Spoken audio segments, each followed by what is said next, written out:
Hello नमस्कार दोस्तों, कमल class में आप लोग का स्वागत है।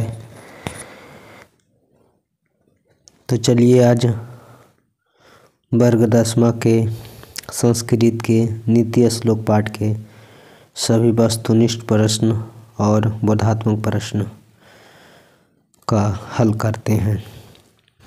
पहला प्रश्न है वस्तुनिष्ठ प्रश्न, विदुर कौन था? तो विदुर धृतराष्ट्र की मंत्री था।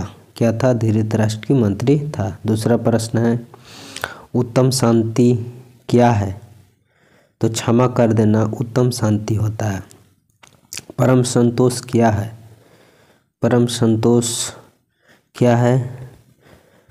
तो विद्या है। चौथा प्रश्न नरक के कितने द्वार होते हैं? तो नरक के 3 द्वार होते हैं, काम, क्रोध और लोभ। काम, क्रोध और लोभ। 5वां प्रश्न है विद्या की रक्षा कैसे होती है? योग से, अभ्यास से होती है। विद्या की रक्षा कैसे होती है? योग से, अभ्यास से होती है। चलिए अगला प्रश्न, छठा प्रश्न है विनय किसे मारता है? विनय किसे मारता है? तो अपशिष्ट को मारता है, अपक्षय को मारता है। 7वां प्रश्न है नित्य श्लोक पाठ के लेखक कौन है? तो महात्मा विदुर है। कौन है? महात्मा विदुर है।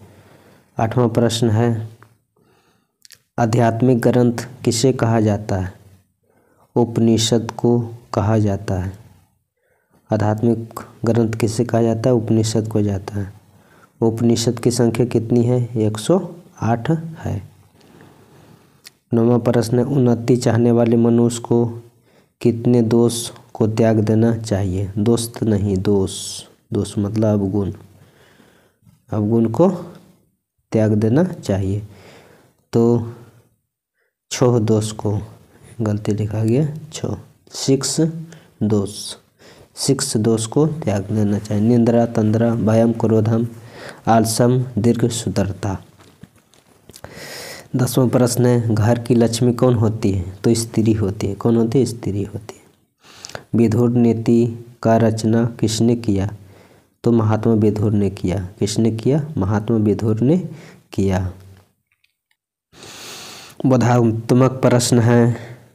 पहला प्रश्न नित्य श्लोक पाठ से हमें क्या संदेश मिलता है? तो नित्य श्लोक पाठ से हमें यह संदेश मिलता है कि हमें अपने जीवन में सत्य मार्ग पर चलना चाहिए। सत्य मार्ग से कभी विचलित नहीं होना चाहिए, क्योंकि सत्य ही सर्वश्रेष्ठ है। सत्य ही सर्वश्रेष्ठ है। दूसरा प्रश्न है नित्य श्लोक पाठ से हमें क्या शिक्षा मिलती है? तो नित्य श्लोक पाठ से हमें यह शिक्षा मिलती है कि हमें बुरे आचरण नहीं करना चाहिए।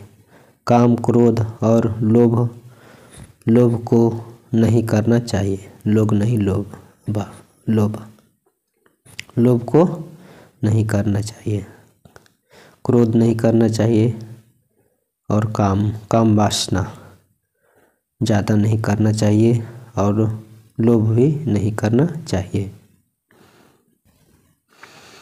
तीसरा प्रश्न है नित्य श्लोक पाठ के आधार पर पंडित की परिभाषा दीजिए।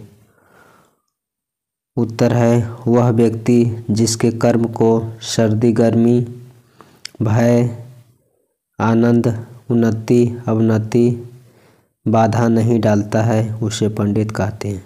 यानी कि वैसे व्यक्ति जो सर्दी गर्मी से नहीं घबराते हैं, आनंद से विचलित नहीं होता है, भय से भी विचलित नहीं होता है और उन्नति से विचलित नहीं होता है, उसे पंडित कहा जाता है। चौथा प्रश्न है नित्य श्लोक पाठ के आधार पर नराधम मूर्ख व्यक्ति किसे कहा जाता है?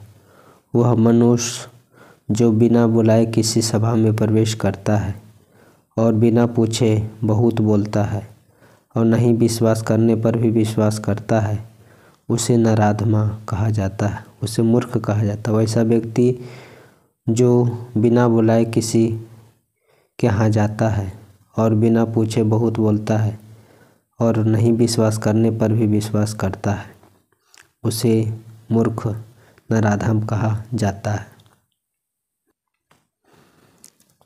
5 नंबर प्रश्न, उन्नति चाहने वाले मनुष्य को कौन सा दोष को त्याग देना चाहिए? तो उन्नति चाहने वाले मनुष्य को 6 दोष को त्याग देना चाहिए। अच्छा नहीं, 6 दोष को त्याग देना चाहिए। 6 दोष। भय भय, क्रोध, आलस, दीर्घसूत्रता,